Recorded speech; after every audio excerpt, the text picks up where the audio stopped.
and welcome back to AI on AI, where we nerd out on code and boardroom strategy in the same breath. Today, we're dissecting the brand new developer controls in the GPT-5 series.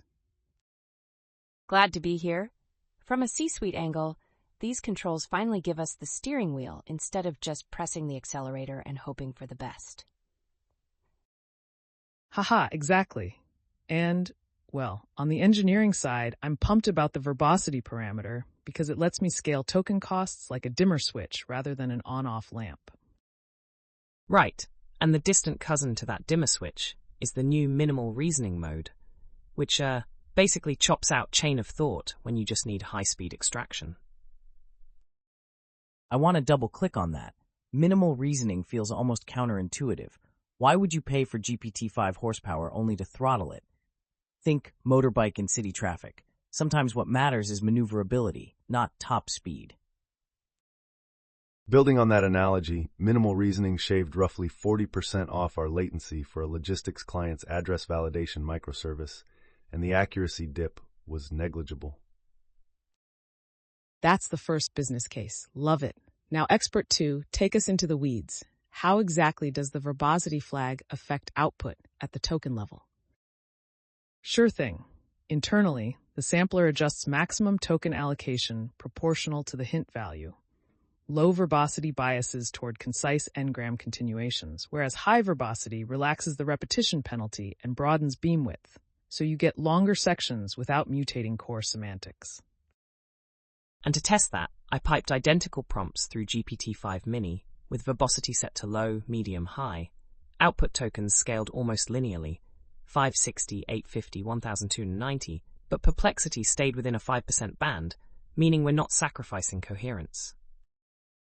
That's golden for exec dashboards. Marketing wants punchy recaps. Legal wants exhaustive footnotes. Same backend, one param. Exactly. The 80-20 rule surfaces. 20% extra engineering to add a verbosity knob yields 80% flexibility downstream. I'll toss in a security twist. Short outputs reduce the chance of leaking proprietary snippets that might appear in long explanations, so low verbosity can be a guardrail too. Nice curveball. Now the second marquee feature, freeform function calling. Why is everyone buzzing? Because we can finally skip JSON wrappers when a raw text payload is the natural dialect. Think SQL, Bash, or multi-file C++ templates. Let me share a nitty-gritty example. We had GPT-5 emit a schema migration PLPG SQL script straight into our tool runner. 50% fewer post-processing lines of code versus our prior JSON contract. And strategically, that meant we could prototype a new analytics stack 2 sprints faster, giving us a head start in a fiercely competitive quarter. But not so fast. Custom tool calls drop the structured safety net. You'd better wrap them with sandboxing or a diff checker. Otherwise, an errant drop table could ruin your weekend. Amen. In our risk guidelines, we enforce a read-only mode by default and escalate to write mode only after a human-in-the-loop diff approval. All right, let's zoom into the third deep tech gem, context-free grammar constraints. Yeah, CFG is like giving the model a stencil. It can only color inside the lines you define, which is a lifesaver for dialect-specific SQL or proprietary config files. I ran the Lark grammar for MS SQL top syntax versus PostgreSQL limit syntax. GPT-5 produced valid statements for each dialect on the first try, 0 parsing errors across 30 test prompts. And that translated to a risk-weighted failure reduction of roughly 60% in our compliance pipeline, because malformed SQL had been our #1 bug class. From a boardroom standpoint, fewer rollbacks mean better SLA adherence. Compliance teams slept easier. Tiny caution here. Overly complex grammars get rejected by the API parser, so it's a balancing act. Strict enough to prevent nonsense, loose enough to stay usable. Real talk? Any surprising gotchas you've seen? I'll play devil's advocate. Everyone's obsessed with faster tool calls, but I think the real bottleneck is humans over-specifying prompts. If your prompt has contradictions, even CFG can't save you. I see that point. Paradoxical instructions trigger longer reasoning traces, so you pay both in tokens and in latency. which is why the prompt optimizer tool is underrated. We fed it a hairy finance QA prompt and saw robustness scores jump from 0.32 to 0.54 on failsafe QA. Huge leap with no model tweak. Let's unpack that. How did the optimizer do it? It stripped contradictions like use external packages versus stedlib only, clarified refusal policy, and added evidence checks, all in about, 15 lines. That's a textbook case of Drucker's maxim. Efficiency is doing things right. Effectiveness is doing the right things. The optimizer made our prompt effective first. And once effective, the minimal reasoning mode became truly valuable. We could toggle it for lightweight sentiment extraction while keeping full reasoning for complex audits. Quick second business case. Retail returns processing. Minimal reasoning classified intents in under 200 milliseconds versus 350 milliseconds before, unlocking a smoother customer chat flow. Technically, that speed came from skipping chain-of-thought tokens. GPT-5 reserves them under a separate reasoning stream, so you literally cut compute cycles. Sweet, 2 business wins already. Got a third? Sure, in energy forecasting, we used high verbosity plus CFG to generate a Python-based Monte Carlo simulator. The verbose version included inline doc strings that acted as self-generated engineering docs. Time to knowledge transfer dropped by about 1/3 for new hires. That's actually a hidden gem. Verbosity High isn't just chatty, it's self-documenting code. Although watch your context window. If you pipe those doc strings back into a subsequent call, you might blow past token limits, so we chunk them with separators. Let's toss in an analogy. This feels like having 3 transmissions on one engine. Low reasoning is first gear for city driving, medium is highway cruise, high is off-road exploration with verbose commentary. Spot on, and CFG is the guardrail so you don't drive off the cliff. And freeform calls are the off-ramp. No toll booths, just straight on to whatever scripting language you need. I'll echo Sun Tzu. Every battle is won before it is fought. These controls let you design the outcome in the prompt instead of firefighting downstream. Speaking of firefights, we tried intentionally malformed prompts to test failure modes. CFG refused invalid output 100% of the time, whereas pre-CFG models leaked syntax roughly 12% of the time. That's not just academic. Regulators will care. Deterministic output bounds model liability. We promised an element of surprise. Any contrarian bets on what people will overlook? Yes, the real upside isn't latency or syntax, it's cost-predictable experimentation. With verbosity as a budgeting tool, I forecast teams iterating 3 times more ideas per sprint because they can cap token spend. Interesting. I'd counter that the bigger shift will be in automated CI pipelines. Minimal reasoning plus CFG will let LLMs commit code directly under guard. No human review. I'm with both of you. Cost predictability fuels experimentation, and safe automation accelerates deployment. They're 2 sides of the same coin. And the coin is minted in strategic advantage. First movers who master these knobs will iterate circles around slower rivals. One heuristic we're adopting: wide guardrails, narrow lanes. CFG defines the rails, minimal reasoning narrows the lane, verbosity decides the scenery along the way. Fantastic heuristic. Before we wrap, quick lightning round. Best practice in a single phrase. Verbosity low in prod, high in docs. CFG first, prompt second. Optimize the prompt, not the model. Risk lives at the intersection. Sandbox every custom call. Measure what matters: latency, accuracy, and business impact equally. Mic drop, folks. We've covered deep tech, real cases, a surprise contrarian view, and practical heuristics, all in one session. Thanks for tuning in to AI on AI. And remember, steer the model before the model steers you. All right, welcome to part 2. Let's roll up our sleeves and dive into implementation details. We'll keep one eye on the code and one eye on the balance sheet. I'll kick off with the verbosity flag wiring. Practically, you expose it as an enum in your API adapter, then pass it through as text verbosity low.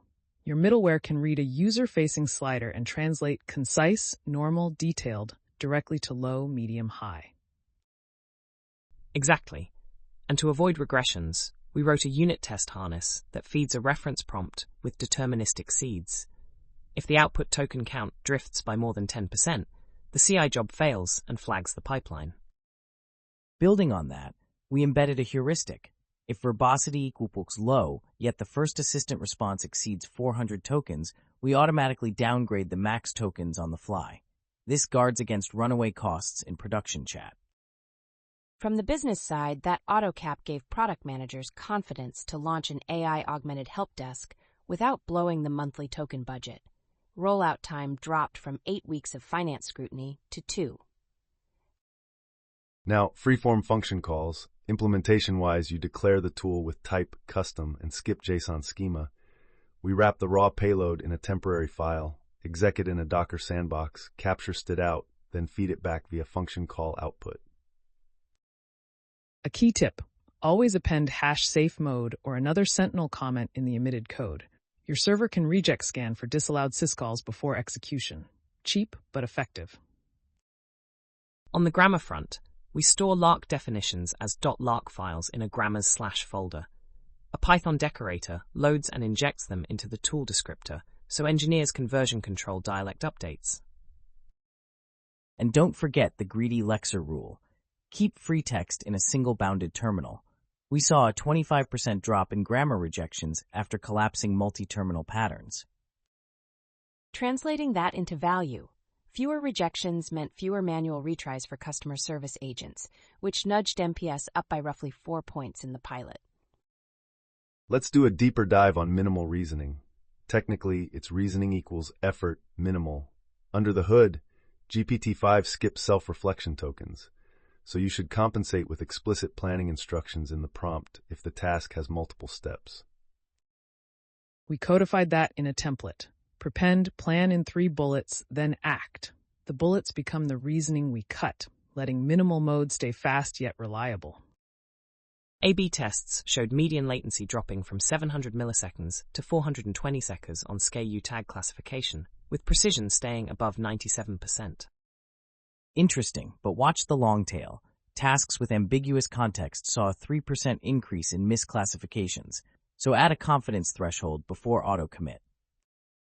For executives, the heuristic is speed matters until it breaks trust. Set an SLA-aligned error budget and toggle minimal reasoning only within that envelope. Switching gears, let's outline a full-stack flow. 1. Client sends user query plus UI selected verbosity.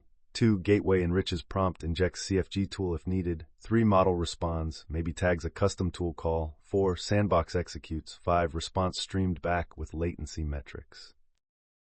And every hop logs input tokens, output tokens, tool latency that feeds a Grafana dashboard so ops can spot anomalies in near real time. We also emit a trace ID into each reasoning summary, makes root cause analysis traceable across microservices, a real lifesaver at scale. Loving the specifics, can we share a concrete sector example involving CFG? Sure, health insurance claims. Each state has a slightly different CSV header spec. We generated per-state CFGs, so GPT-5 could transform incoming PDFs into compliant CSV rows without post-processing, cutting manual mapping time by half. Strategically, that freed actuaries to focus on risk analysis instead of data janitorial work, accelerating quote turnaround. One more tip: bundle your CFGs in a feature flag system. You can hot swap a grammar if regulators tweak field names. No redeploy needed. Quick expert-to-expert checkpoint. Any concerns about freeform calls leaking secrets? I'd argue sandboxing plus diff review suffices. The bigger risk is prompt injection inside the raw script. Actually, we mitigate that by escaping user inputs before concatenating them into the prompt, so the model can't craft malicious Python that references external tokens. Good call, like the old proverb, trust but verify. As we wrap, drop 1 implementation gotcha each. If you forget parallel tool calls false on CFG tools, the sampler may ignore your grammar. Always set it explicitly. Don't cache high verbosity outputs in your vector store. They balloon storage and hurt retrieval precision. Minimal reasoning can silently truncate JSON, validate before parsing. For free-form code, strip ANSI color codes. Some models insert them for readability, and your runner will choke.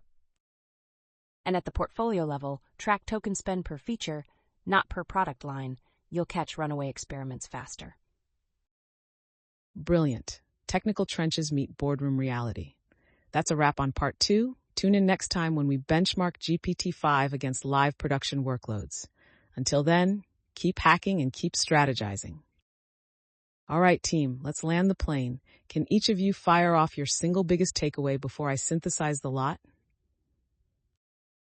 From a boardroom lens, GPT-5's new knobs, verbosity, minimal reasoning CFG, translate directly into predictable cost envelopes and compliance levers, so adoption hurdles shrink dramatically.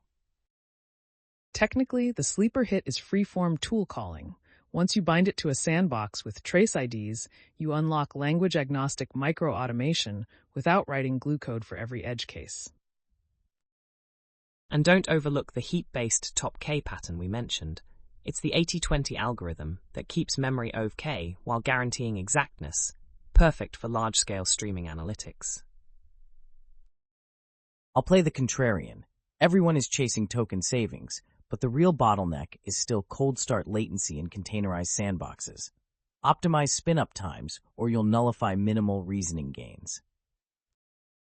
Future-wise, swap grammars plus feature flags means you can iterate legal or regulatory logic at the speed of policy. Think same-day compliance updates instead of quarterly release trains. Brilliant. So stitching this together, we saw how developer-friendly controls bring CFO-friendly predictability, free-form calls create a universal adapter layer, heap-driven selection and grammar-bound parsing keep things tight and safe, and yet, as warned, infra-latency can still ambush ROI. As Winston Churchill quipped, however beautiful the strategy, you should occasionally look at the results. So measure, monitor, and iterate. Listeners, you now have a playbook.